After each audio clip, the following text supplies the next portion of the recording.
बिस्मिल्लाहिर्रहमानिर्रहीम। अस्सलाम वालेकुम। कैसे हैं आप सब। आज मैं बना रही हूँ आलू पालक। उसके लिए मैंने यहाँ पे 3 मीडियम साइज़ के प्याज रखकर उन्हें बारीक लंबा काट लिया है। कुछ मैंने लहसुन और अदरक ले लिया पेस्ट बनाने के लिए। हरी मिर्चें हैं और 3 मैंने मीडियम साइज़ के आलू लेकर उन्हें मोटा मोटा काट लिया। और 1.5 मेरे पास है टमाटर। और यहाँ पर मैंने 1 किलो ली है फ्रोज़न पालक। सबसे पहले कढ़ाई में डाला जी मैंने ये 2 कप कुकिंग ऑयल और उसे गर्म होने के लिए रख दिया।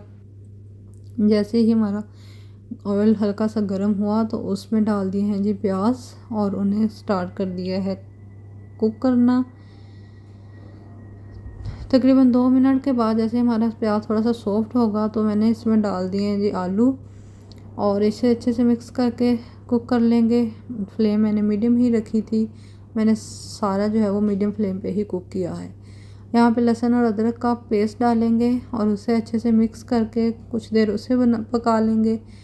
और उसके बाद बाकी मसाले जिसमें मैंने 1 टेबलस्पून कुटी हुई लाल मिर्च डाली है, 1 टेबलस्पून धनिया डाला है, हाफ़ टेबलस्पून मैंने हल्दी पाउडर डाला है क्योंकि इसका कलर काफ़ी तेज़ है, और हाफ़ टेबलस्पून मैंने डाला है जी पिसी हुई लाल मिर्च, और 1 टेबलस्पून नमक, 2 बड़ी इलायची और हाफ़ जो है वो टीस्पून मैंने कुलवंजी डाली है। इन सब चीज़ों को अच्छे से मिक्स करके 2 से 3 मिनट कुक कर लिया। और उसके बाद टमाटर काट कर उसको डाल के उसे कुक करना स्टार्ट कर दिया। ये तकरीबन 3 से 4 मिनट कुक करने के बाद मैंने इसमें हरी मिर्च काट कर डाल दी और उसे कर लेंगे कुछ देर कुक। जब ये सारी चीज़ें हो जाएंगी कुक और हमारे आलू तकरीबन 95% तक गल जाएंगे तो हम इसमें डाल देंगे पालक।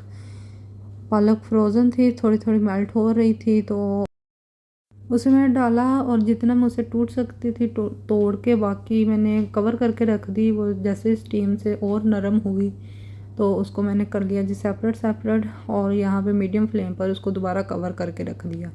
ये जी काफ़ी हद तक जो है वो पालक जो है हमारी मेल्ट हो गई है और यहाँ पे पालक बिल्कुल मेल्ट हो गई है और ये कुछ देर पक भी गई थी।